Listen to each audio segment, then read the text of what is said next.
Hi, this is Phil, and I'm here to tell you all about the Capes and Lunatics Patreon. Don't miss out on our comic book creator interviews, including our monthly Chichester chats with comic book legend DG Chichester, superhero movie brackets in our search for the worst comic book movie of all time, and many, many more specials, all completely uncensored. Access starts for $3 a month, full video when you pledge $5 a month. Check out the link in our show notes or go to patreon.com/capesandlunatics. Hope to see you there.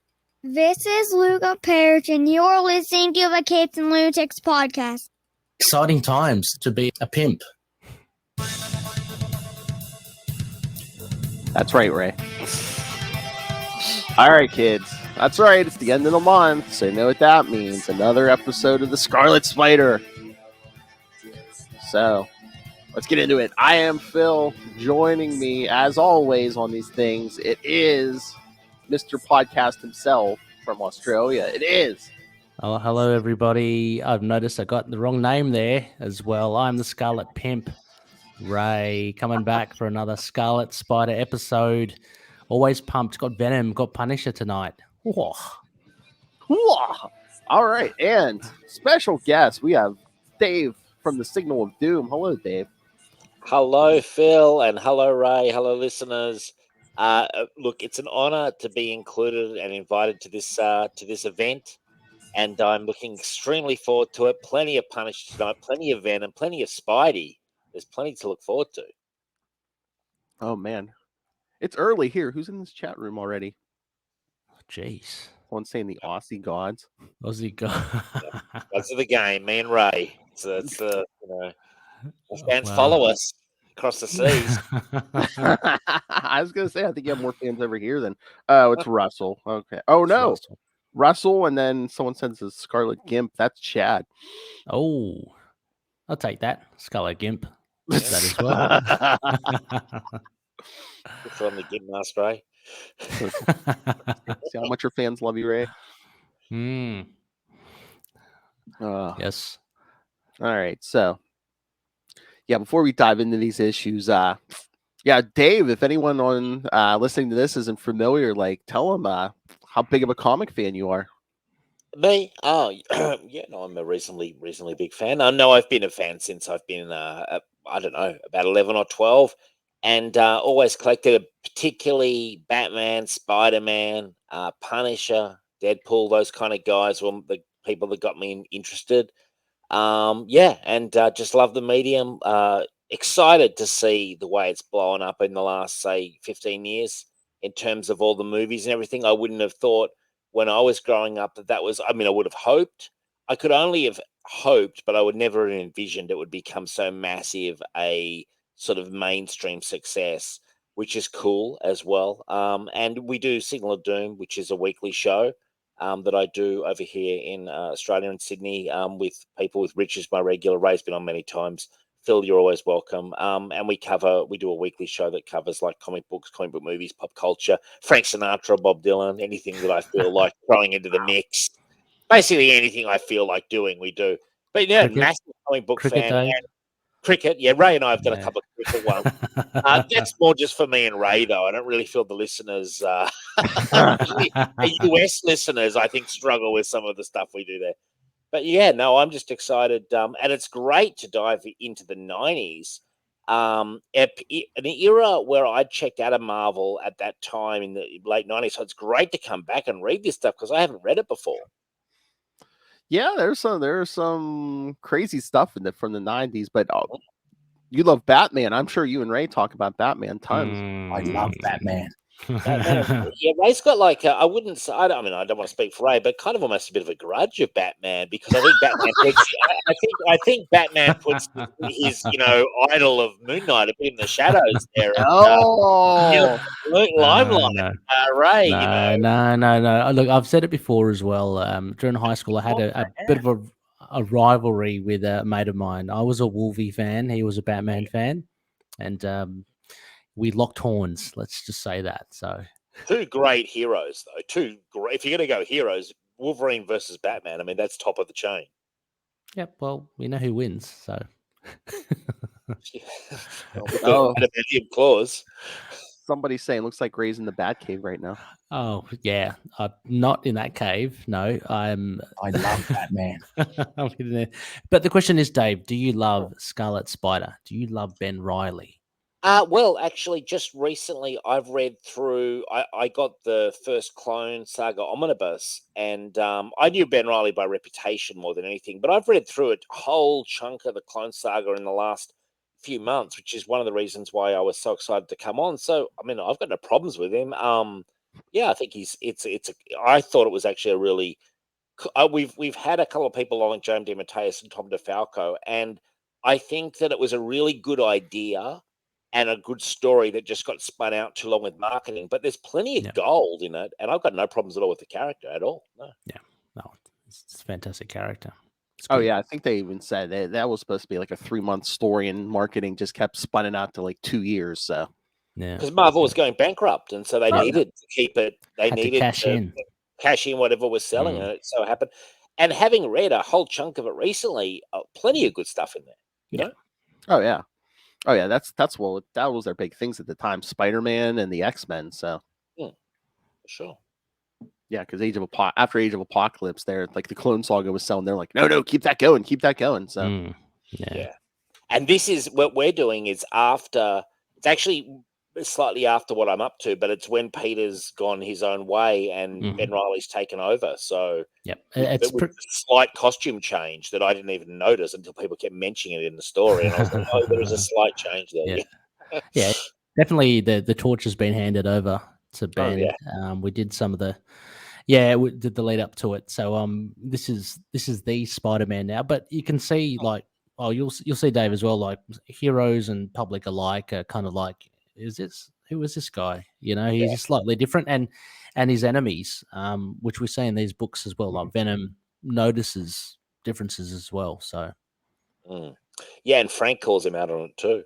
Did you guys do the one? I read one not that long ago where I want to say Dr. Octopus got killed. It was awesome.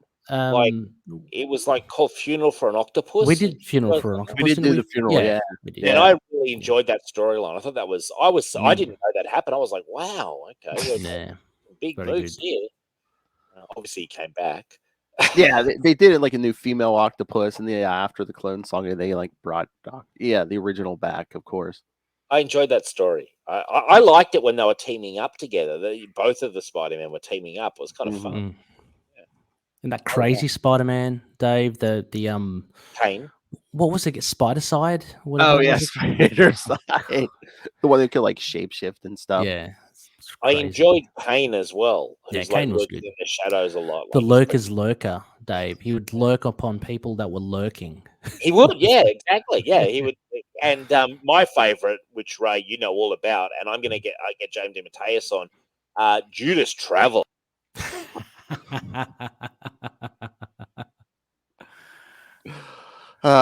Dave, we've lost audio. Whoa, what's happened? Yeah, Dave. What? Dave, we can't hear you. I know.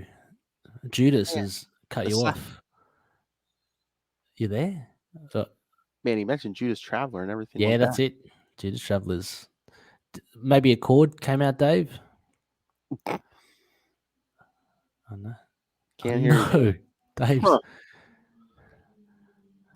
What the hell? Australian connection's down there. Oh, what's going on? Now we can't hear Dave. Oh, he's gone. He's out.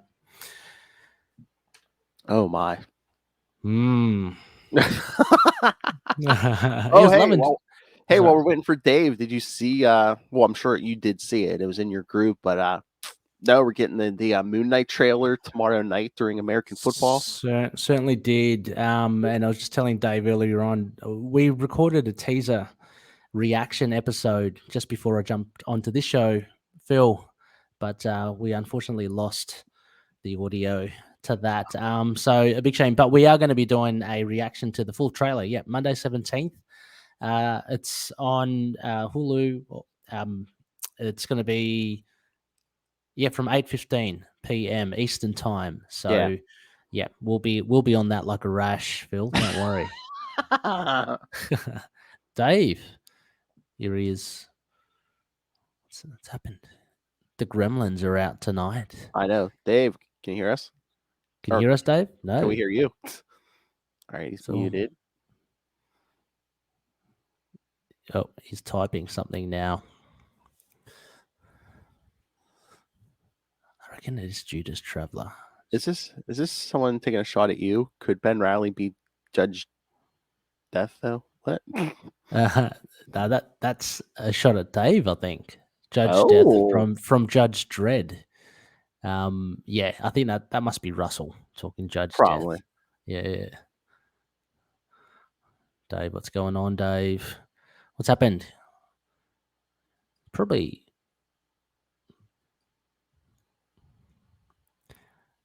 just probably a cord or something. Yeah, I think it's saying your mic isn't connected, Dave. Yeah.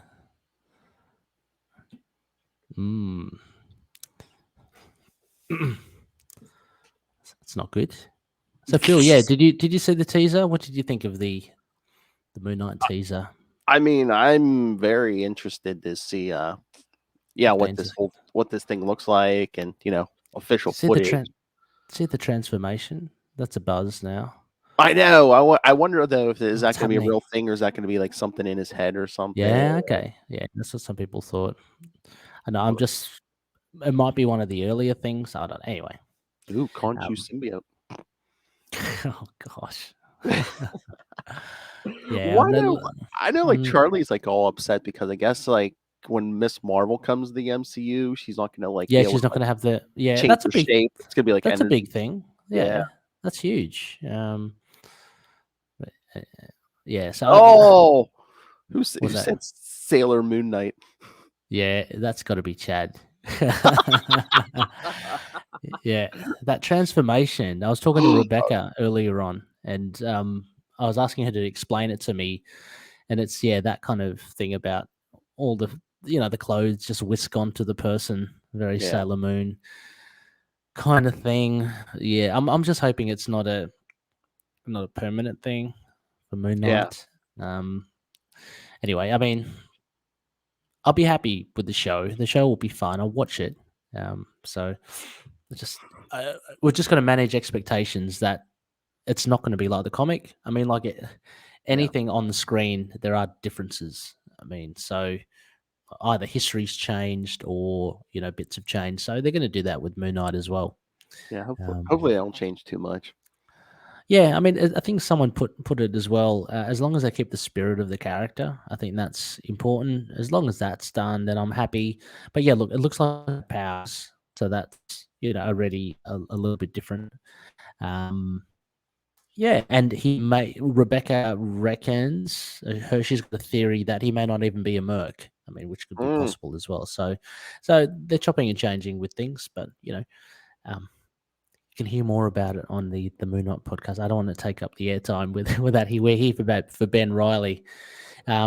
Incidentally, Phil, again, I'm a little behind on my Amazing Spider-Man because I just haven't been able. I've only recently picked up my stack from the LCS, but a fair few issues I've got to catch up on. Is going well? Like, is it?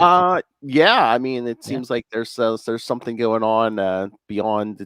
They haven't said what, but it seems like Beyond has stolen something from Otto Octavius. So he is Dr. Octopus is very interested in the Beyond Corporation. Oh, nice. Yeah. Looking forward to the to reading more of it. I've just got to find some time. But yeah.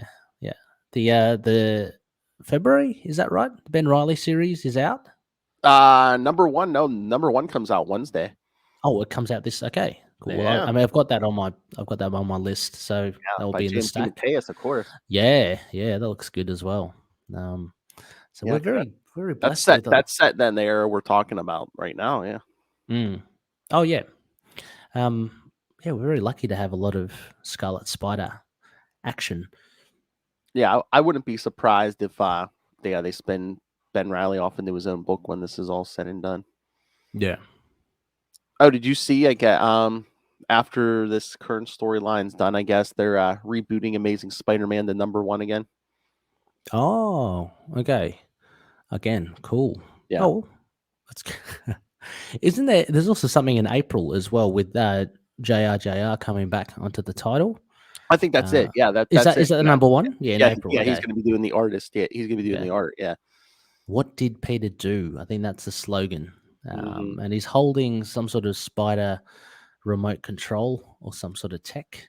Yeah, because it Don't looks know. like he's like sitting in a crater or something, and it's some of the solicits I saw. They said, yeah, the Fantastic Four and the Avengers aren't too happy with him. It's like, what did he do? Yeah, exactly. Must have messed. I reckon he's probably messed up with the multiverse somehow. I mean, that would make sense. Maybe. I mean, Mhm. we'll be seeing it in the movies. So, but So, hopefully, John Romita Jr. can return to form by returning to Spider-Man. Yeah. Haven't been too happy with some of his previous Mm. works. I have to say he's a legend. He's a living legend. Let's no doubt about that. But he's some of the stuff is a little less to be desired. But yeah, I love his him on Spider-Man is like my favorite character for him to do. Like his art the best here. His Daredevil isn't bad either though. I'm back. Yeah. No, don't say Judas Traveler again. Wow. I don't know what happened there. That was just sorry about that, guys. Where are we up to? What we were just shooting the breeze. Yeah, we were just talking about the Moon Knight trailer coming out soon and coming out Monday. Yeah. Really, Ray's very excited, I'm sure. Very excited. Yeah, but all the Ben Reilly stuff that's come out as well. James DeMatteis coming out this Wednesday. Phil was saying. Yeah. Right. And ASM, Amazing Spider-Man, back to number 1. Yeah. With John Romita Jr. And Zeb Wells, am I right? Yep. Yeah, I think it's Zeb. Yeah. I'm looking forward to that for sure. Exciting. And how often is that coming out? Is that coming out twice a month? I don't know if they said every day. They've been spamming Amazing Spider-Man over the last couple of months. Yeah. Else. Well, the storyline right now they're doing 3 times a month, but yeah, that's probably gonna only be once or twice a month. Yeah, exciting. And James DeMatteis' stuff is flashbacks to the when yes period we're doing now. Actually, yeah. Oh yeah. Cool. All right. Speaking of which, shall we? Yeah, I was gonna say, should we jump into these? Yeah. All right. I'll do the synopses for each issue. Dave, feel free to jump in at any point. Sure. All right. Venom, Along Came a Spider, number 1. Title, Along Came a Spider. Writer, Larry Hama. Penciler, Joe St. Pierre. Inker, Randy Emberlin. Colors, Tom Smith. Letterer, Susie Crespi and Caroline Wells. And editor, Tom Brevoort. We're going to do the backup stories too? I've read them. Yeah, I've read them as well. Yep. Okay. Yeah, because those are interesting. Guardsman and all that stuff. So yeah, cover date January 96. Wow. Nice. And Hootie and the Blowfish was a big thing. Great year. Oh my. Hootie and the Blowfish, Sinatra, you're all over the place. Yeah, everywhere. All right, so after laying low following the symbiote invasion of Earth, Venom emerges from the sewers in order to check in on his ex-wife. Who checks in on their ex-wife? Anne Wang. Having tapped into a subway phone line, he tries to call Anne at her home. However, he is unaware that Anne is in police custody and they have tapped her phone. Unfortunately for Detective Clark and Steen, Anne refuses to aid them as she believes that Eddie Brock means well. They remind her that there are a stack of police warrants in both San Francisco and Chicago that convinces them otherwise. As the phone rings, Eddie wonders if Anne is avoiding him after he allowed his symbiote to bond with her. However, the symbiote suggests that she will want them back after getting a taste of being bonded with the symbiote. This response confuses Eddie, but he doesn't think on it as long as Anne finally answers the phone. When Anne starts calling him Edward, a name that he hates, Brock becomes suspicious and sends his symbiote through the phone line. Sure enough, yeah. Awesome. Like the Atom. I know. I don't know. I mean, I guess is it possible? But yeah, this or like when the Atom does it, I'm like, could you? I'm like, really? Can you? I think the Atom has got more chance of doing it than Venom. Yeah. Oh yeah, the Atom can shrink to like a subatomic level. Yeah. Venom would have to have had like super speed to like do this, like phenomenal speed. So yeah, which he doesn't normally display. yeah, exactly. I mean, as much as he is now, Venom was like a huge thing in the '90s. So I mean, they gave it whatever power it needs. It seems like. Yeah, Uh, sure. And can I ask, is the ex-wife, is that the name of the woman in the movies? Yeah, Anne? yeah, yeah. Yes, yeah. Because that's Yeah. clever. Because I also noticed in the movies, the corporation, whatever it was called, was also the corporation. Because I've been reading some of the '90s Venom comics, and it was that the corporation. Life So Foundation. Yeah, Like, yeah. yeah. yeah, that's clever. I like it when they do that kind of stuff. Like Mm. Oh yeah, they threw a lot of stuff in, especially the second movie, like that at, that place they had Cletus Cassidy locked up. That was from the comics yeah, too. and Raven stuff. was it what was it called? Ravencroft, wasn't it? Yeah, yeah. Ravencroft, yeah. Yeah. I And enjoyed even like, those movies. even like the orphanage and stuff he was in like in Yeah. the beginning. Yeah, that was all Good stuff. comics accurate. Uh, I want Yeah, to shout out someone who's really, really worth shouting out. It's the guy with the mustache operating the phone lines at the police station. I love this guy. He's just he's just like so over it. He's got Yeah. no emotion other than just getting the job done. Yeah. True depiction of an employee. Oh yeah, Like, yeah. an operator. Especially New York police. Oh yeah. So he sends the symbiote through the phone. The symbiote comes to the phone and begins bonding to Anne again. The bonding between Eddie, Anne, and the symbiote suddenly caused the three beings to feel absolute ecstasy. Oh, jeez. Mm. Yeah, this is a '90s comic, I guess. Yeah. It's almost a bit sexual. I Oh, know. very, very sexual. Yeah.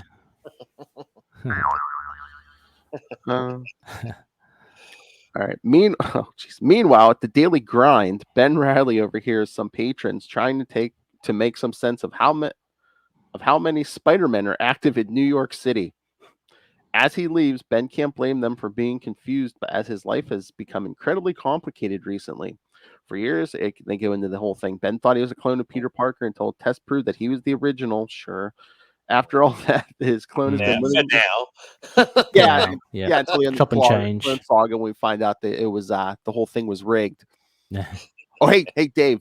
I don't know if you know who's the whole mastermind behind the Clone Saga at the end, but if you do not say, because Ray claims he doesn't know. So I've got no idea. I'm No. not up to it. Yeah. So, I think it could be absolutely anybody at this point. Like, Judas is there Traveler. a mastermind? Is kind of my question. oh yeah, I mean, at this point, I don't think the writers knew who it was. I think Yeah. Magneto. Oh, that would be funny. Out of left field, yeah. Crossover. I mean, someone says, "Yeah, that guy on the phone, good enough for government work is that operator's aesthetic." Yeah, Yeah, exactly. absolutely. Exactly. Can't fire me.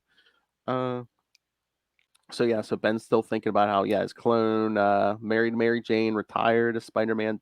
Ben has taken up the mantle once again. Passing by an electronics store, Ben catches a news report about snipers surrounding police headquarters and how Venom's ex-wife was being held there. Realizing that this could be trouble, Ben climbs up onto the rooftops to change into Spider-Man. Back underground, Venom has to release his connection to Anne because it is too intense. However, once the connection has been severed, he quickly realizes that now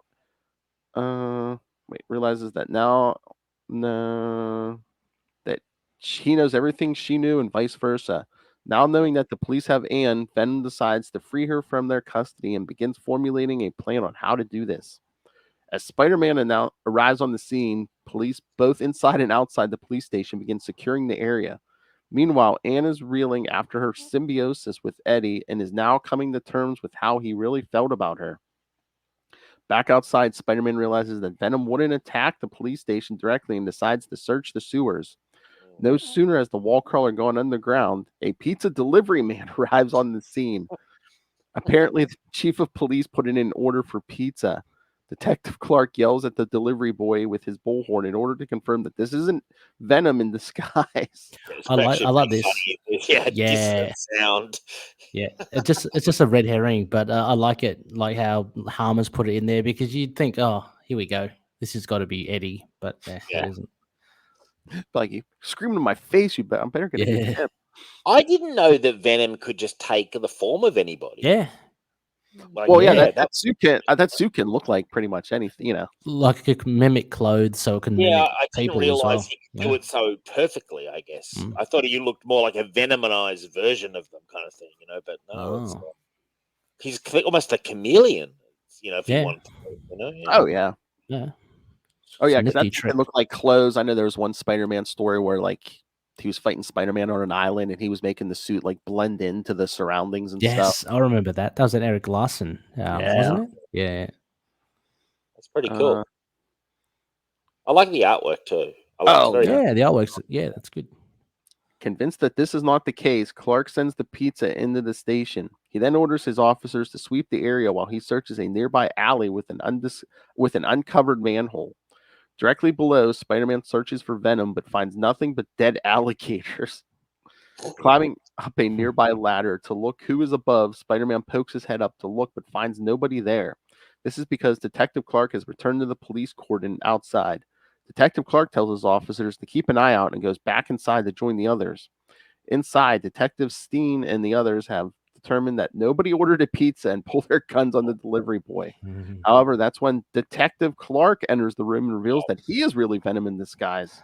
Awesome morphing you see here, like his Yes. eye. Yeah, I think it's really well drawn, and it's so funny. I got to laugh at the use of the green slobber. It's just ever present here, like, but it's like it's done really weirdly. I don't know about you, Dave, but I just thought it's the slobber coming out of Venom's mouth. yeah. I'm doesn't used to more of the really- Eric Larson. Yeah, I'm used to more of the Eric Larson slobber. You know, that kind of Well, it a bit doesn't more look like saliva that would be like. physically possible, like the way it's kind Yeah, of. yeah. Yeah, but it's a cool color. I like the way that he's beat up the police guy, and for a Mm. second you thought the police guy, you didn't realize that he was Venom, and that the other guy Yeah. had been captured. And he's given the guy like a massive black eye. Yeah. It's really totaled him, actually. One thing I wasn't sure of is I guess Venom at this point is still very much a bad guy. Like, he's always talking about eating people's brains. He hasn't kind of been. I don't know how many people he kills in this, but I know there's a couple. But he's constantly threatening to, but he doesn't. And he's really anti-cops. Actually, he's kind of ahead of his time. He's kind of like one of these Black Lives Matters people, but back in '96. Yeah, I mean, Venom was so popular because he was a villain, but then they wanted to like spin him in all these miniseries, so he's very hardcore, like anti. I don't know if he's anti-hero yet, but yeah, they're really like trying to skirt that line But here. he's really got a thing with the cops. He's constantly going on about the cops, like all four issues. Like, it's actually kind of amusing. Like, Yeah. I noticed. yeah, He's still painted as like though, but he's painted as like a bit more sympathetic, like because he's the title character. So Yeah. it's not like he's a total villain, but No. yeah. Oh yeah, and whoever commented this, I was thinking this too, and Ray was saying it. The green stuff is waste product, basically symbiote crap.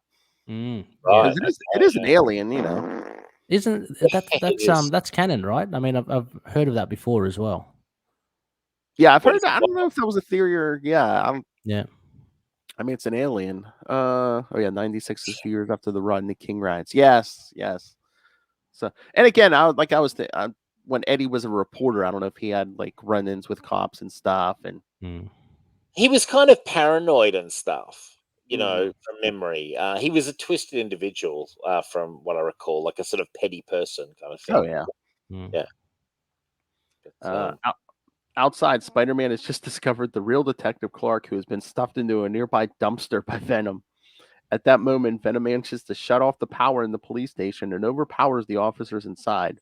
Rescuing Anne from custody, Venom smashes his way up to the roof where he runs into Spider-Man.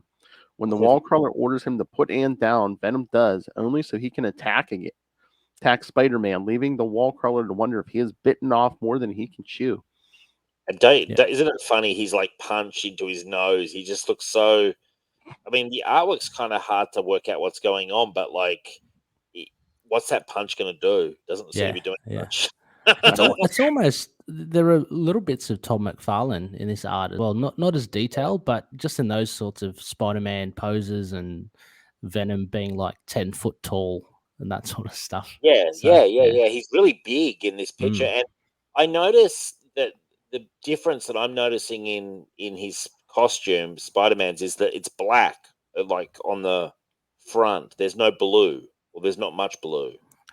Oh, Am I it's right? just the spider emblem is just way more bigger. It goes Yeah, all the way across the shoulders and down. yeah. And if you look at his boots and his gloves, Mm, they're kind of half webbed mm, and then half kind of black blue. mhm. So and of course he's got the gauntlets, which is very Ben Riley. Well, I know, Again, yeah, like starting with Eric Larson and stuff. Like I know a lot of artists like would experiment with Did the making that black? blue, making the blue darker. Yeah, and it's Yep. like sometimes it would even look like black. Yeah. Well, Eric Larson would just do it black. Like there are Oh yeah. Spider-Man issues is just black and red. Yeah. and normal Spider-Man doesn't have on the massive wrist things that this guy's got, does No, he? Yeah. not gauntlets. No, that's very Ben Riley. He's got the stingers and Yes. the impact Those, webbing. those Yeah. outside web shooters. Yeah. Yeah. I tell you what, I really like. I mean, this is a good variant costume. It's actually pretty cool. I also like the old Ben Riley one where he had like the hoodie and Mm, stuff. yeah. Like that's also good. So it's cool they gave him a slightly different costume. I think even for collectors, if you're collecting statues and action figures, it'd be cool because you can Yeah. get a Ben Riley, one. Incidentally, they are just releasing Ben Riley this costume in the Marvel Legends, so Oh, you We'll can have to pick pick that that up. up, won't you? Yeah. I pre-ordered already. So Put that in the attic, right? You're gonna put that yeah. in the attic, right, next to the statue of Khonshu that you Oh, sacrificed to. that's it. Exactly. With the downlight, right?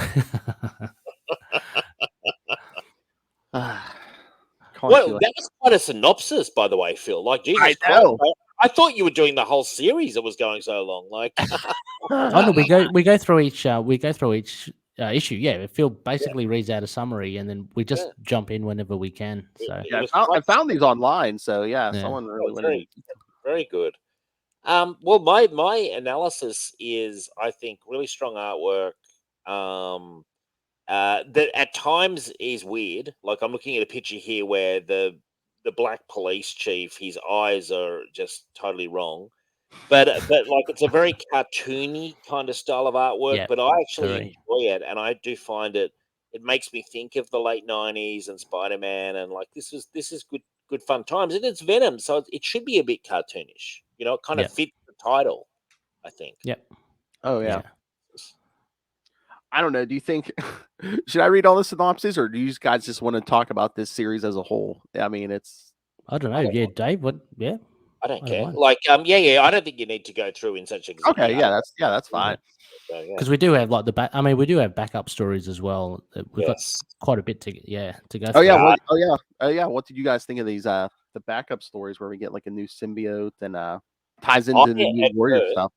At first, when I started, because this was a long issue, and when I got to the end of Venom, I didn't realize there was going to be a backup. And often with the backup, when I look at the creative people, I don't know any of their names, so I'm like, oh, this is going to be a grind.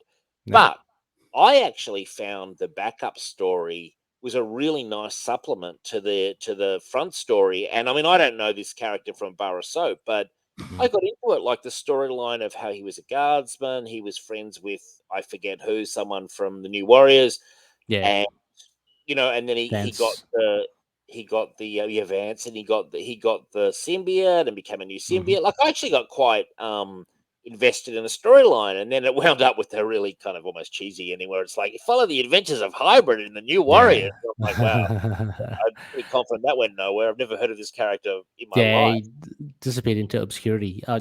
I really enjoyed it as well. I thought the idea of taking like an innocuous guardsman, because we've all seen them before, and actually focusing on them and one guy, and actually humanizing him a bit more. I thought that was really really cool. There was a very harsh moment where his brother gets gunned down and he gets paralyzed from the gang just because of the basketball game. That was Basketball pretty. court dispute, right? Well, they're in the hood, man. Yeah, they're in the hood.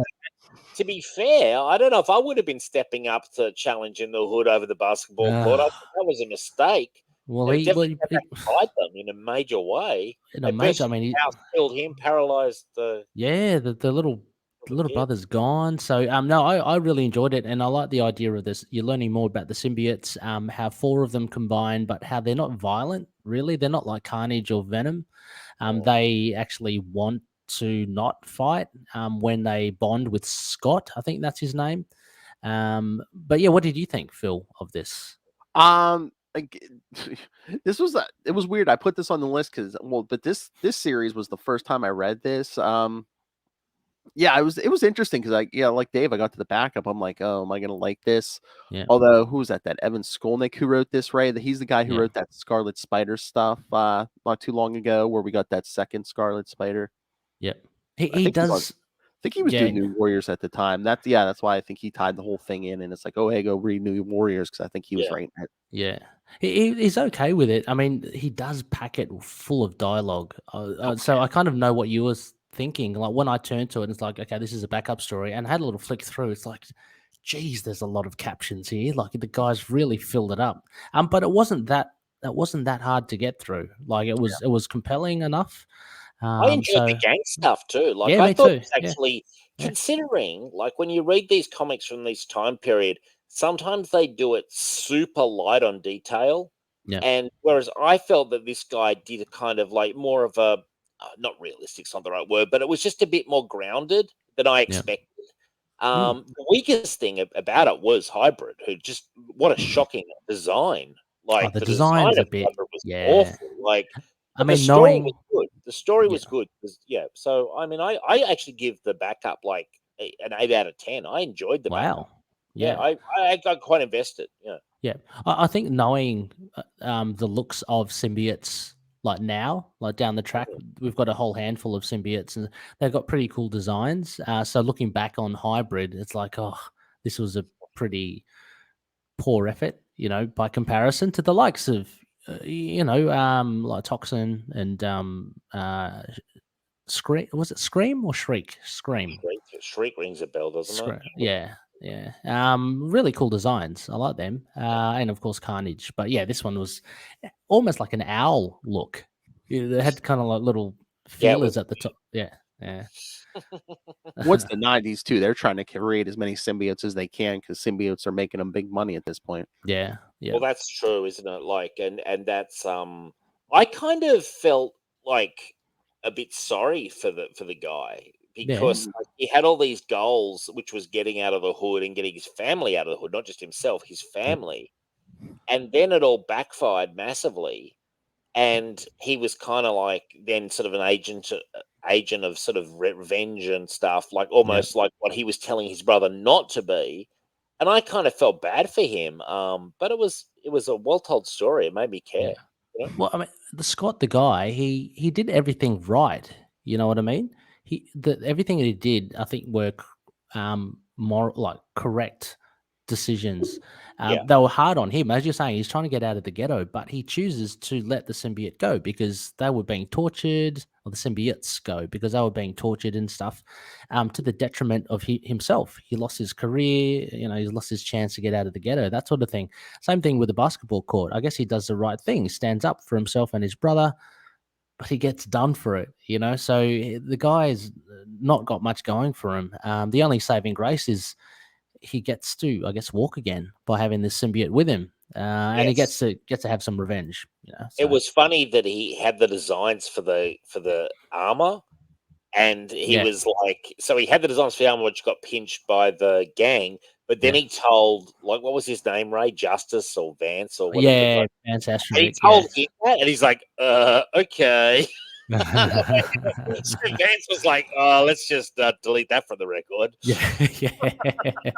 I like the tie with Vance as well about him, and the New Warriors about him doing time. You have a little recap on his origin, which was cool, but he's kind of Scott idolizes him because he does the right thing, and maybe that is pretty cool in itself because it explains his actions. Like, doesn't Hmm. matter what happens, he does the right thing. Yeah. It's just like Vance. Yeah, I love these kind of characters when you do a time capsule. I guess I think of Batman and stuff. You have a lot of side characters who, when you go back and check in the 90s and stuff and like little bits and pieces, they might not go anywhere, but the actual storyline's cool. Yeah, You know, they were yeah. throwing a lot of stuff back in those days. Like I remember I was picking up like quite a lot of titles week to week, and it was a different feel to now where I kind of read more in trade. Back then they were just pumping stuff out from the Bat Office, Spider-Man office, and it was just the goal was just for your average Spider-Man reader to buy as many, get them to buy as many, you know, spin-offs or whatever you call it, miniseries as possible. Same with the Bat Office, but they did the exact same thing, you know. Yeah, right, Ray. Bat Office. Yeah, I love Batman. yeah.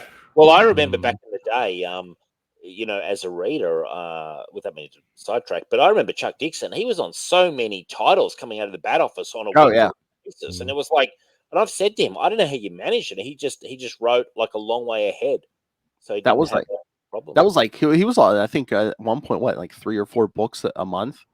Oh, easily, yeah, if not more, yeah, and spin-offs as well, like miniseries like this. Oh, yeah. And I do want to point out as well, the legend Larry Hama, who wrote the main story. I always find his stuff really fun. You know, that's actually he writes with a sense of fun. Like he gets it. Like it was good artwork. If anything, I was thinking about it afterwards.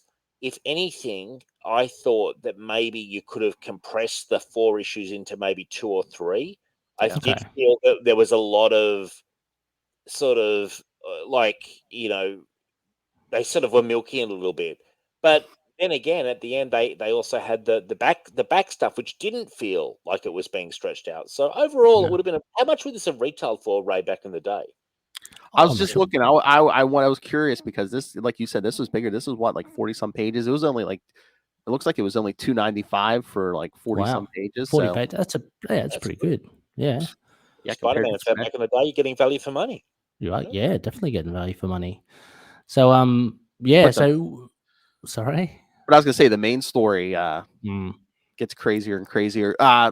Ray, you probably don't remember. Like I was reading, like I said, this is the first time reading this, and that crime boss we eventually get to, LD50. I'm like, why does that name sound familiar? Because I think he even mentioned, but then he mentions it in the story.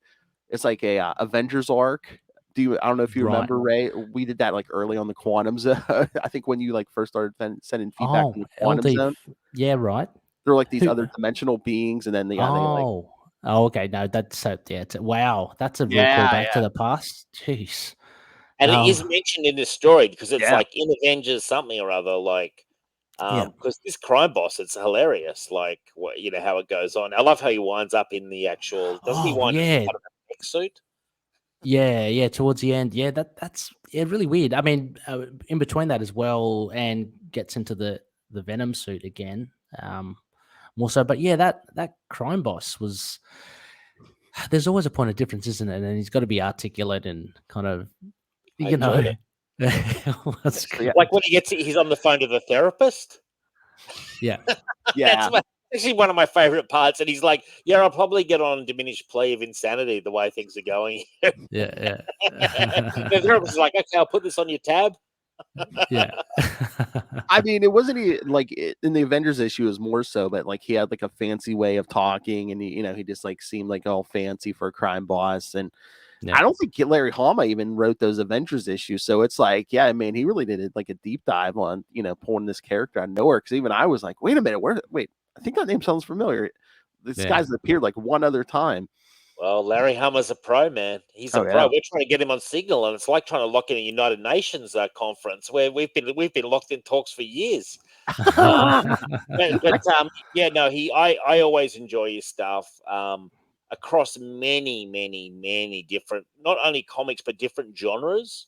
I think he was he's actually, I didn't realize he's actually an artist as well.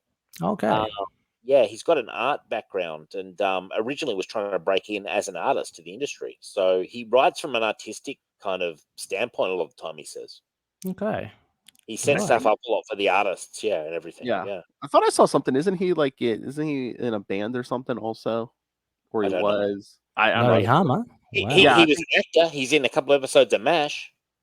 I can tell you that. Yeah. Wow. Oh, really? Larry Hama originally, when he was first breaking in, because Larry Hama's quite, old. when he was breaking in the 70s, yeah, he had kind of a bit of an acting career of sorts, and was in a couple episodes of MASH and a couple other shows, and kind of channel his energies towards comics. And he was trying to break in as an artist originally. Yeah. Okay. Well, the MASH thing makes sense because I mean he started writing those Marvel GI Joe comics, and he's still writing GI Joe to this day Yeah. Oh, He's yeah. doing. since the I'm 80s. looking at a picture here in issue 2, and my God, is Ben Reilly ripped? Jesus. Wow. Hey, Thanks hey, to the Dave, artist. Yeah. Dave, if you're swinging to get everywhere, I mean, yeah, Yeah. you're gonna be pretty ripped. But Too. he's got muscles on muscles. Like, he looks like Yeah, he's he ready does. to enter, like, That's what I the think. wrestling. It's That's very much. 90s. That's 90s Yeah, muscles. Todd McFarlane for me. Yeah, it's kind of like that, just overdone muscles.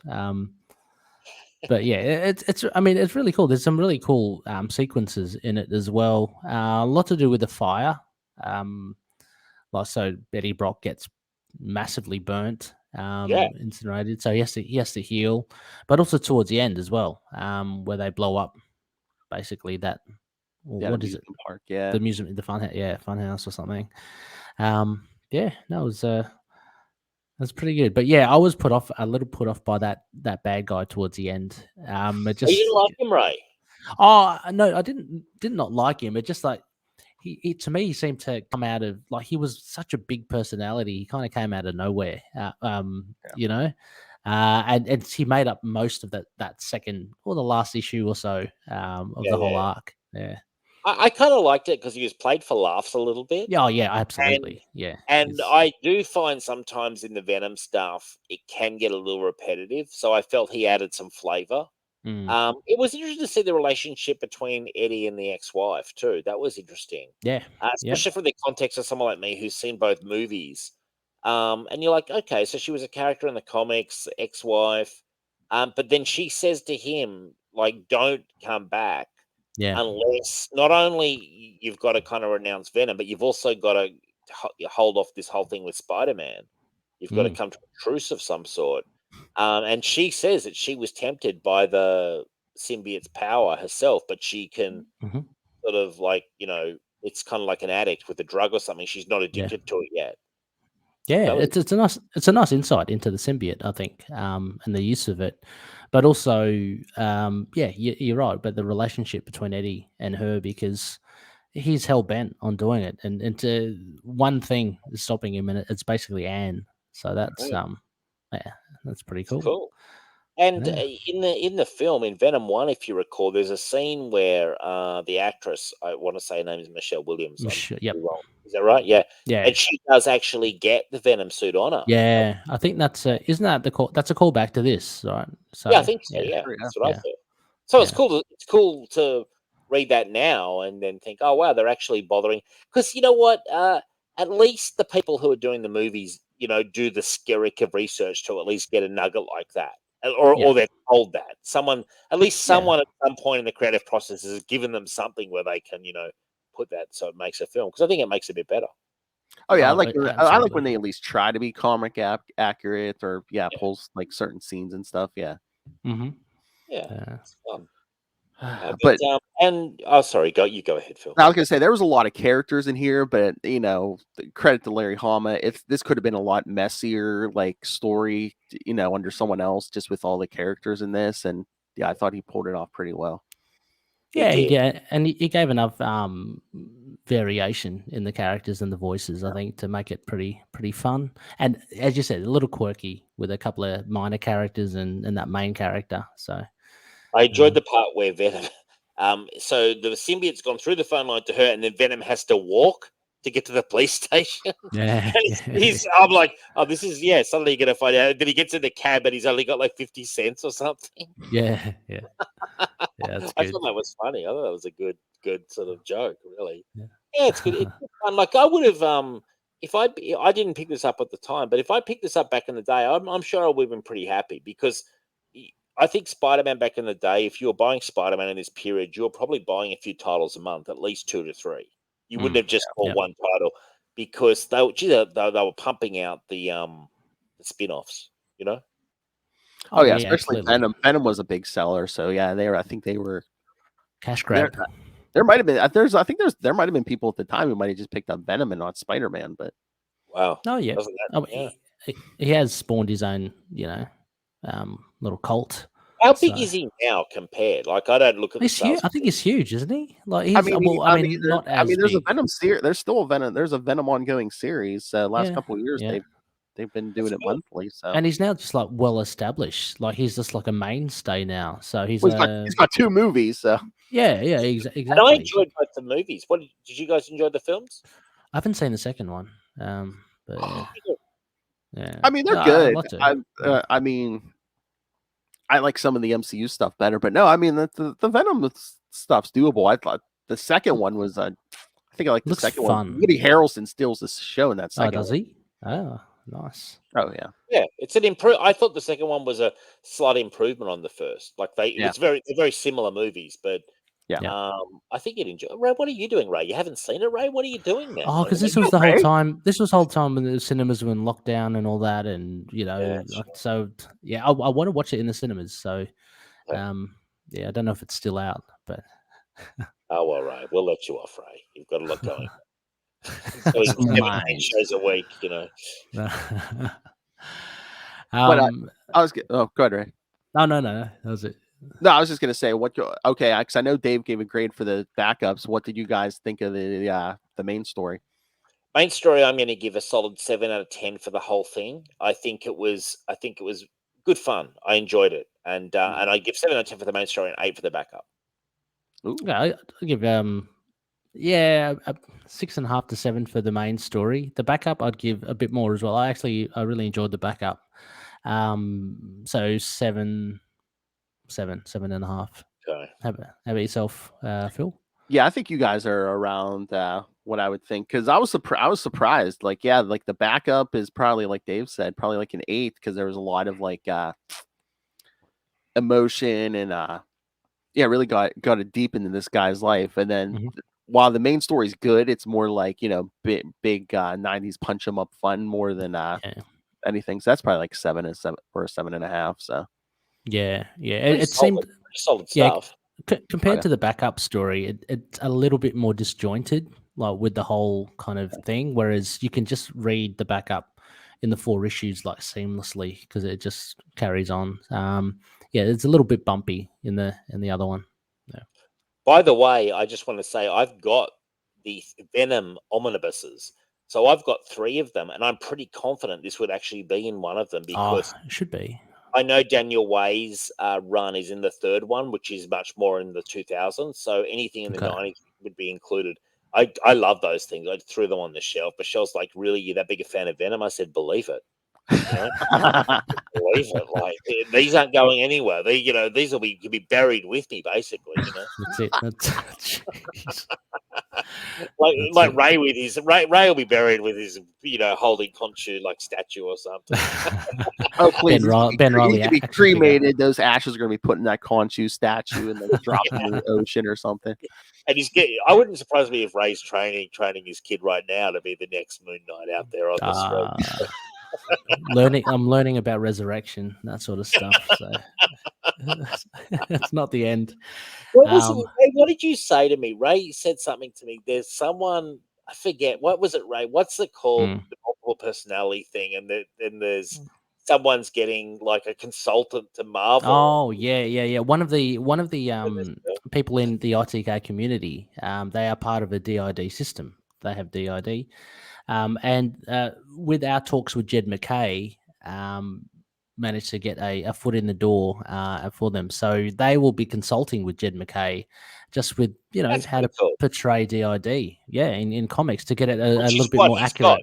The character, yes. What's his name? Mark Spector, he's got it. Like, so sometimes he's the cabbie, sometimes he's the playboy, sometimes DID, yeah. So, that's pretty cool. Yeah, I mean, so that's pretty. I mean, it's not. I think it's just an informal kind of consultation, but if for anything to get more accurate representation, Jed McKay did that with Judaism, I guess, with Mark Spector as well. He has some mates who are Jewish, and how can I get a gig here? How can I get a gig? I want to get a gig, right? That's basically what we're Jed McKay. Well, if writers need to know about Conan, Dave, you can just I'm available, but I want to be paid. I forget this free shit. Like pay me for my time.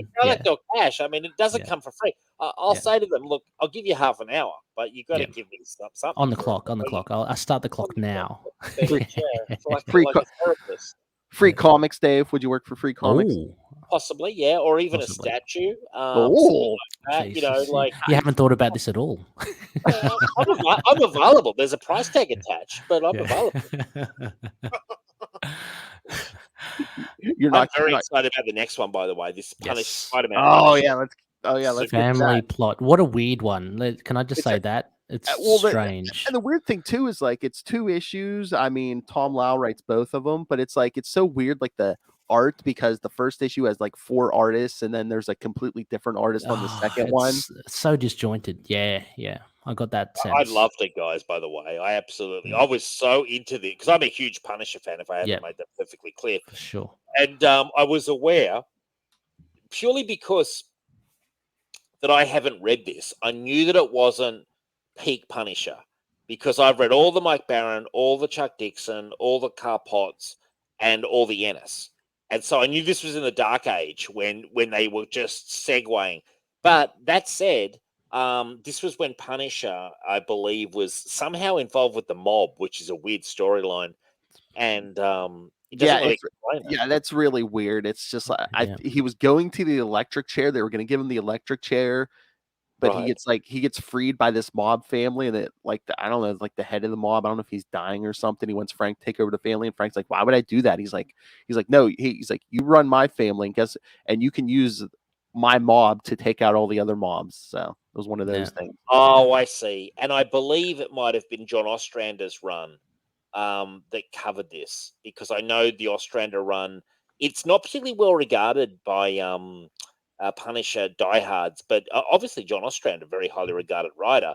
I've never read it, but so I knew that going in, that there was something weird with that. But once I accepted that, because it's so anti-Frank, yeah, it is. Once I accepted that as this is how it is, and the ponytail, which was incredibly long, I enjoyed the storyline. I enjoyed the hell out of the storyline. To be honest, I was really kind of like I also enjoyed that Ben Reilly is kind of his own guy, and Frank kind of picked up on that as well. And you had Ben working at the coffee grind place, whatever it's called, and Daily Grind. And the father, the deadbeat dad. Dave, you had Tombstone. I knew.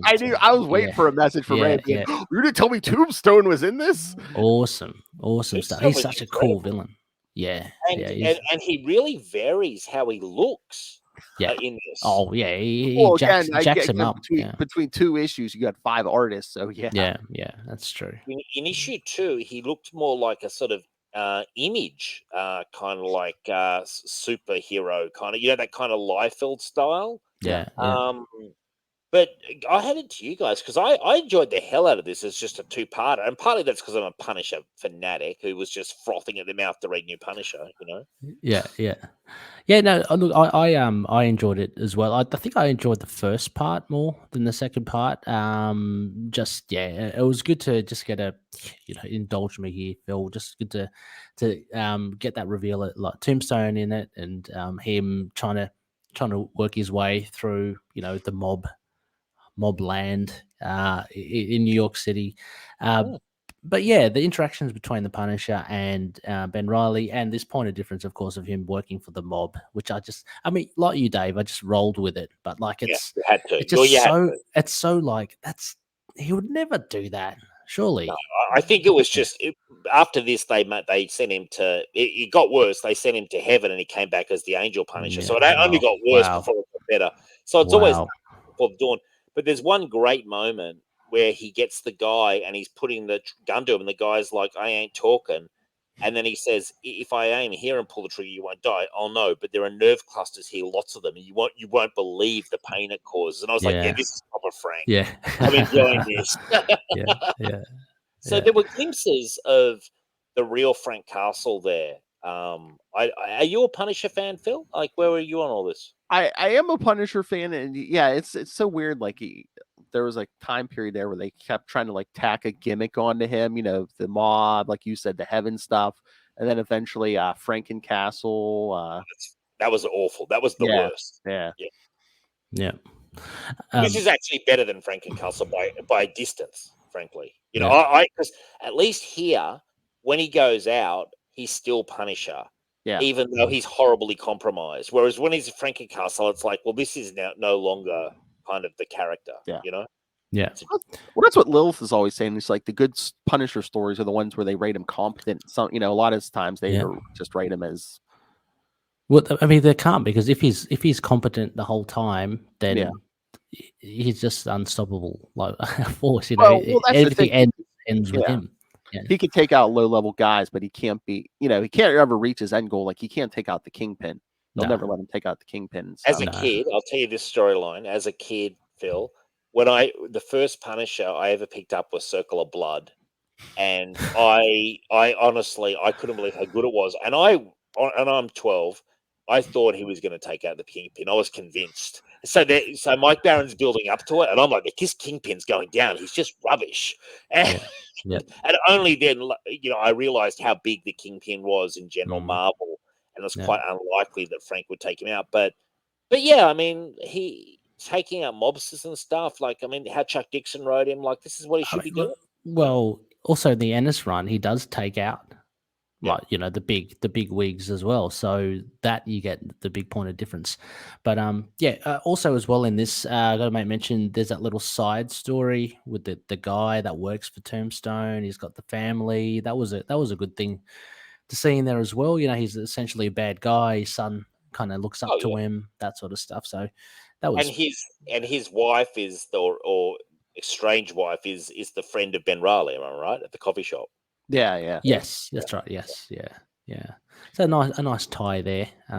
There's a moral ending. There's like a PSA ending when it's all wrapped up, and it's all like, even though he was a bad guy, he redeemed himself. I'm sorry he had to die to redeem himself. And something you don't see a lot in Punisher is, in general, as a Punisher reader, Frank. He has his dark moments in the mirror, but you don't get a lot of the classic Spider-Man kind of, why am I doing this kind of stuff.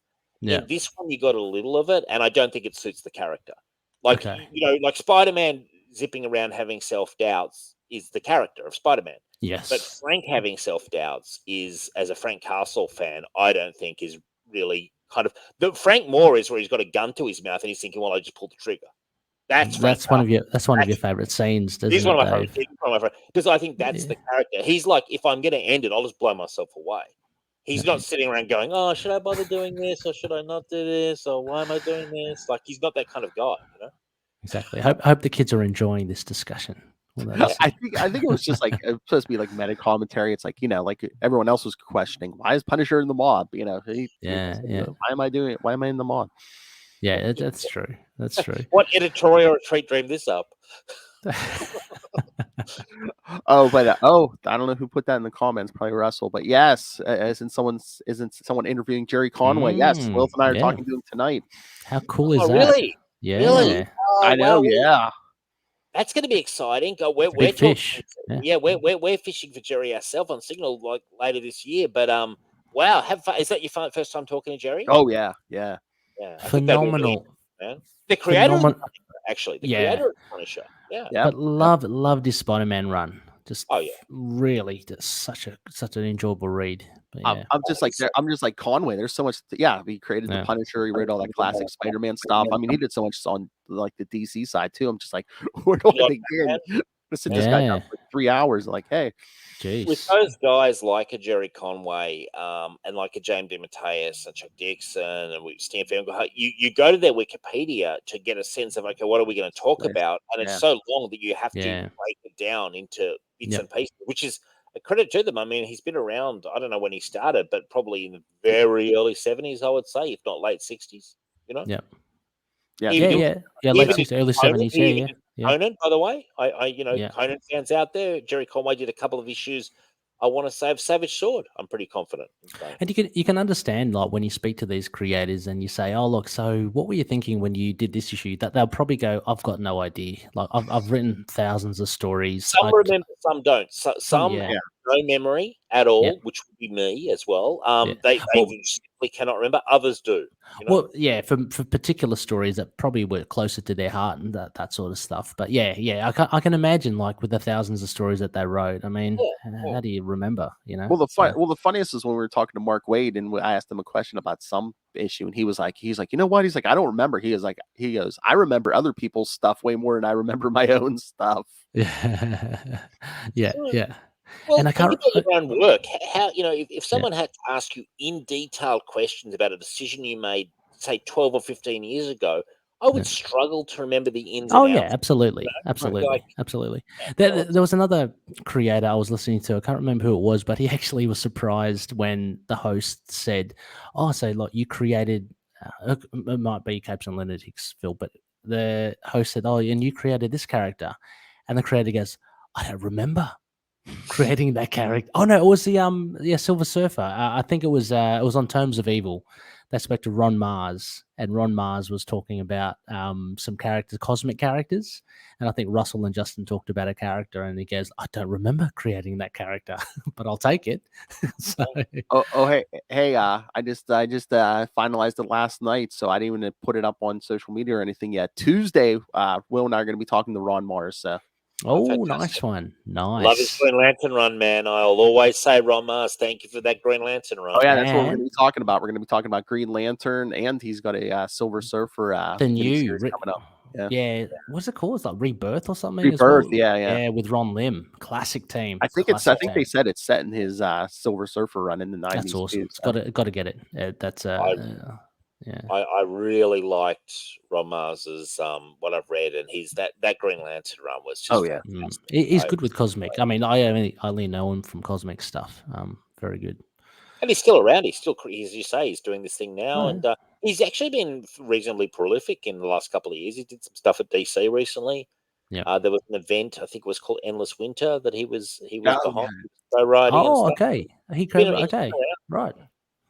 Yeah, nice. Yeah, no, fascinating. Are we giving scores here? Because Yeah. I'm looking at issue 2, and in issue 2, Joe Bennett comes on. I know. I saw that. A far cry from his later work, like his current work now, but still solid, right? Still. Yeah. Well, still I'm actually reading right now. Apropos of Joe Bennett, I'm reading Supreme because we're going to do a big single episode on Supreme with a couple of people.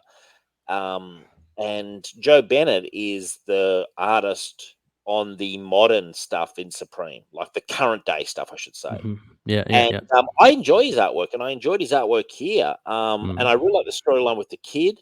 Like it's really image like Tombstone has a radical change in appearance. Yeah. But I'm going to surprise you here with my score, guys. Are you ready for the score? Mm-hmm. And by the way, I'm looking at the very sexy picture of the woman who works at the coffee store when she's just in bed. Yeah. Yeah. Oh, yeah. That one. Talk about that one. He plucked that from the supermodel catalog. I'm giving it a 9 out of 10 as a storyline. Wow. Really, and a lot of that is my Punisher bias coming through because I was so excited to see Frank Castle with the ponytail. And the way it wraps up. Where there's kind of like, there's like a monologue. I love a monologue about family values, and I'm a sucker for a PSA. And I just 9 out of 10. I honestly think it's a lost classic, this one. Okay. You're right. Yeah, a little bit lower than 9 out of 10. I was thinking more like a 6.5 to 7. It was a pretty it was enjoyable. I mean, anything above 6 is it's kept my attention, and it's been an enjoyable read. Good. I do. I love my 90s. Like Phil, Dave, I love my 90s stuff. Punisher with the ponytail, I can't get past that. Also, Punisher working for the mob. It's not like I'm going to shout out at the top of the building, this is not it, this is not right. But it's just like, okay, this is a funny scenario. I don't know. I just thought I enjoyed Tombstone in it as well. And it had a lot of mob stuff, so that was good. To see a bit more Ben Reilly stuff in there would have been good. I like the connection. Kind of takes over, doesn't he, Ray? Punisher kind of like because it's very much street level, right? So apart from Tombstone, so I like the tie-in with Ben Reilly's friend from the Daily Grind, that sort of stuff. But yeah, it was pretty good. I probably would want to reread it again just to get some other thoughts. But yeah, I'd say 6.5 to 7. How about you, Phil? I was just surprised by your score, Ray, because just like with Dave's Punisher bias coming through, I thought your Tombstone bias would grade up a little I bit more. did love to see Tombstone in it. He was good in it, Ray. It was good to see He was, him. yeah, I know. I love Ben Reilly saying, "Geez, he's faster than I remembered, and he's so strong. He's got unbreakable skin, just like Luke Cage." It's just, I was just waiting for he needed to say cold as ice, hard as marble. I just was waiting for that. Would have loved it. Yeah, I mean, I enjoyed it. It was probably another 7. Yeah, the story was good. Like I said, I don't know, kind of took me out a little bit because like the shifting. There was 4 artists on the first one, and then something for the second one. I think that was what got me as well. Yeah. And yes, Dave, we also noticed that woman in bed. Yes, Those She boobs was scare hot, me. man. Like, I mean, does because Ben Reilly's a solo guy, isn't he? He's single, isn't he? He's single. They tried to Yeah. throw so many women at him, and He had many dates and stuff. Dave, Right. Well, I was going to say, 'cause I mean, from what I saw of her, I've never met her before in my life, but I mean, he's working with her. I'm thinking, like she's got the kid, but who cares? Like, like let's get it on. Looks good all the time.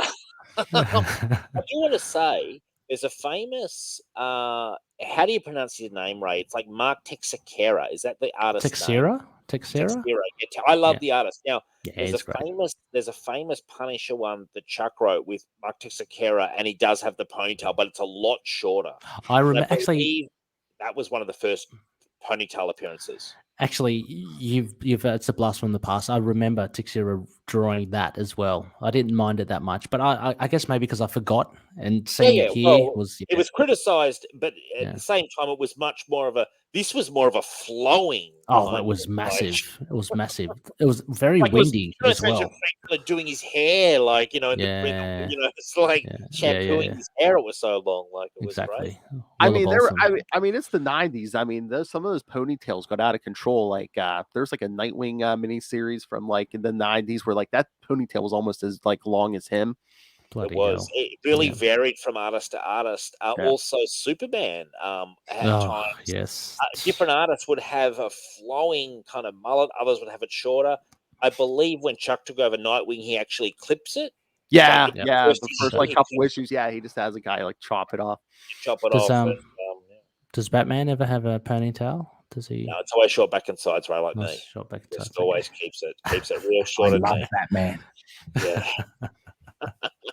What's the situation with Moon Knight? I know he has all the personality disorders. Does it hairstyle? How long is it, right? Oh, short back and sides as well. Slightly wavy. And that's where number 5, maybe. Number 5. See, it should almost be a 2. We'll use the scissors. Oh, 2. Oh, geez. I get. What do I get? I get a 2 on the back and sides, and I get a little bit up top. I've got my cap on, but I think if you're a 2 serious on the back and sides, that's pretty short. 2 on the back and sides, man. Yeah. Okay. Wow. Every 4 to 5 weeks, my friend. Wow. Okay, here's some contenders. Blaze's ponytail was hot ridiculous. Yes, Johnny Blaze. Oh, I love Johnny Blaze's ponytail. Oh yeah, he did have a long ponytail in the 90s. Yeah, that's when he was managing the carnival at some point, wasn't it, or something? Yeah. Volume 6 Moon Knight was long. Well, yeah. Was Volume 6, right? Volume 6 was Bendis. That awful Bendis run. That wasn't that long. I don't think Volume 5. No, Volume 5. The Houston run was a bit. I'll make a comment right now, and I don't care less if Marvel's listening. Bendis' Moon Knight was maybe the worst Moon Knight I've ever read in my life. It was just awful. Bendis, Bendis, I thought he hit rock bottom there. He proved us wrong. He could actually go lower. But I was saying he's done a lot of worse stuff. So he has. Look, the only ponytail, I guess, I don't bat an eyelid at is Wonder Woman's. No, Doc Samson. He's always had one. Oh yeah, he's always had one. He looks good. Yeah. Some people can. Well, even I want to say at times, maybe I'm thinking of Doc Samson, but sometimes Hulk's hair gets a little long, doesn't it, at the back? Gets a little bit. A bit scrappy. I think that was the artist as well. Like whoever the Yeah. artist was, whoever. Savage Hulk, hair everywhere. Yeah. Hey, whoa! Oh, I ain't. Yeah. Oh, it's Yeah. great times. It's great. Yes.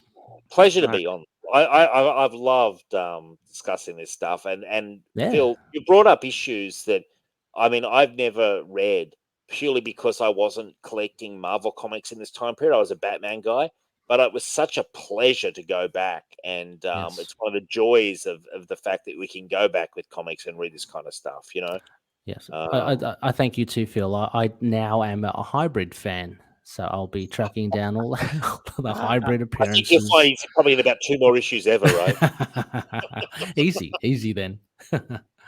I mean, if you want to join us again, Dave, you're more than welcome. Oh, I'm happy to. Yeah, please. If you've got room for me on this Ultimate Spider-Cast thing, I'm more than happy to come on because this is I've read almost up to this. I've actually, because they referenced a lot in the Guardsman story, Planet of the Symbiotes, Yeah. and I've actually read just past that, so I can't be Okay. that far away from Yep. reading it up. How Cool. long? I've got a question. How long did Ben Reilly stay as quote unquote Spider-Man before they retconned that? Was it years or was it months? Well, what was this? This was early '96. By the end of, towards the end of '97, was it like late October? I think. Okay. Is So when about they, a year. yeah, About a year. yeah. Right. So I remember when I was reading Green Lantern and Batman and I was a student, so I could only afford so many comics. And what put me off Spider-Man was just the sheer quantity, and I was already picking up a few Batman titles. But I remember when I was thinking about getting into reading Spider-Man comics that Ben Reilly was the Spider-Man, and I hated the idea. You know what I mean? Like I didn't read the comic, but I was just like, this is just wrong. But I had the impression it didn't last for that long. Yeah, that's just, I think, just one of the detriments of Spider-Man, like the amount of titles is thrown at it. It can be at this point, a you had 4 deterrent. monthly books. Yeah, I'm following these ones, but unless you are a sole Spider-Man fan, it's just hard to get them all, like with all your other stuff as well. So, but yeah, having said that, I'm enjoying the run so far. Just hope they don't have 3 a month every time for too long. Oh, you're talking about the current stuff, right? The current, oh no, but I mean, just in general, how they always have heaps of titles of Spider-Man. Like, because back in the days, what's it like? What's the current stuff like? Because I haven't read it yet. I've got a it's pile up good. there. Yeah, no, it's good. It's so Ben Reilly has Ben Reilly, taken yeah. on, legally, the name of Spider. Beyond this corporation have taken the name, obtained the name of Spider-Man. So Ben Reilly's the only one that can use it. So there's a thing like that. Peter's been gravely injured. Really? Sorry, Phil, if things have developed, because I haven't read the last few issues. Is he but married to Mary Jane again? Wait, what? Peter, Yeah. is he Phil? He is, isn't he? What? Peter Parker, Is he married with Mary Jane? to Or They're, not? they're him and Mary Jane Together. are together, but they're not Yeah, yeah. technically married. Okay. Right, Yeah, they're yeah. a couple. Yeah. Yeah, okay. they're a couple. No, I no, like couple. that. I really think that's essential for the Yeah, character. and Ben's got a girlfriend as well. I The can't girl from the remember her coffee shop? name. The girl from Another the coffee redhead. shop? No, No. no. But he seems to have a stable relationship with her. But yeah, no, I think things are going well, and there's just shenanigans with Beyond. That's what's happening. Yeah, the Well, current it's issue. interesting. The current issue had a fight with Dr. Octopus. So Yeah, awesome. Good old Yeah. Doc Ock. Wow. Yeah. Yeah. And just before we go, have you all seen No Way Home? oh yeah, Absolutely. Yeah. I gave it 10 out of 10. I thought it was Yep. absolutely it was awesome. great. Yeah. It's a 10 out of, it's up there with Endgame and Infinity War for me. Like, just, it's just one of the moments to immerse yourself in. Like, if you're a comic book fan, you have to see it because it's You good. know what I thought before that? The other movie that Spider-Man was the Spider-Verse movie. I thought that was incredible too. Like I thought that was amazing. Oh, Into the Spider-Verse, And- yeah. Yeah. I've got to watch that Gotta watch again. that I mean, I got to say that I enjoyed it, but I don't rate it as high as everyone else does. It's maybe I'm just not into animation. So yeah. Spider-Gwen or whatever her name is. So I Yeah, go yeah. Spider. I just thought they did it really well. I thought it was Yeah, fun. yeah. But Yeah. live action, I actually think it might. I said on the show that it's my favorite live action comic book movie since Batman '89. Yeah, I think it's an amazing movie, No Way Home. I love it it. beats Elektra, Dave. Does it? I don't mind Electra Ray. I saw that in cinemas, my friend. Yes, it Beats does beat Spawn. Beats Spawn. It does beat Spawn, which I have a soft spot. Like Ray, you're a '90s kid like me. We had to put up, frankly, with stuff like The Shadow, Phantom, and you know what? We were happy to have it. You know what I mean? Yeah, I didn't mind Spawn when it first came out. I watched it again not that long ago, and it is abysmal. It is absolutely horrible. But at the time in cinemas when it came out, I thought it was pretty cool. You know? Yeah. It needed to be rated higher. It needed to be like an R rating. Yeah. I hope that McFarlane's always talking about that Spawn movie. I hope one day it does come out. I hope so too. With the special effects these days, it's going to look great. But no, definitely. Oh, and someone said, Ray, Volume 6 was the bottom. Ray, shame on you. Oh, is that Charlie? What's his name, Ray? Charlie Houston. Yeah. Is that the bottom? Is that him? Yeah. Charlie Houston. I read. Oh yeah, because like when he was like kind of like broken down and like kind of injured and in retirement. Ray, that hair was probably pretty long. That was long. It was long. That was long. You know what? I remember he had a beard and everything. He was a real mess, wasn't he, Ray? Well, that was because he was at the bottom of his. At the bottom, literally. Yeah. I always felt that rider should have done longer because I really enjoyed that. It was great. Yeah, it was really good. Very strong. And Benson, who followed up Mike Benson, very strong runner as well. So 30 issues of gold. Yeah. I bet that holds a pride of place on your shelf, Ray. Can you imagine? Imagine if someone came in to try and steal that, Ray would just like go full Wolverine crazy, like blade from his hand. I'd go Kingpin car door crazy. Anyway. Yes. So it's great issues all around. All right. I was gonna say, if we're ready to get out of here. We already recorded it, but the next episode after this, Lilith and I did. Speaking of Kingpin, we did the first appearance of Kingpin. So in comics, nice. Yeah. Awesome. What is that? 60s or 70s or what? It's late 60s. It's around that. It's like that same story, where he throws the costume in the trash. Spider-Man throws the costume in the trash can, and Spider-Man no more. That's that. Oh, it's that issue. Yeah. Wow. Is he as big? Like, is he as big as he is now?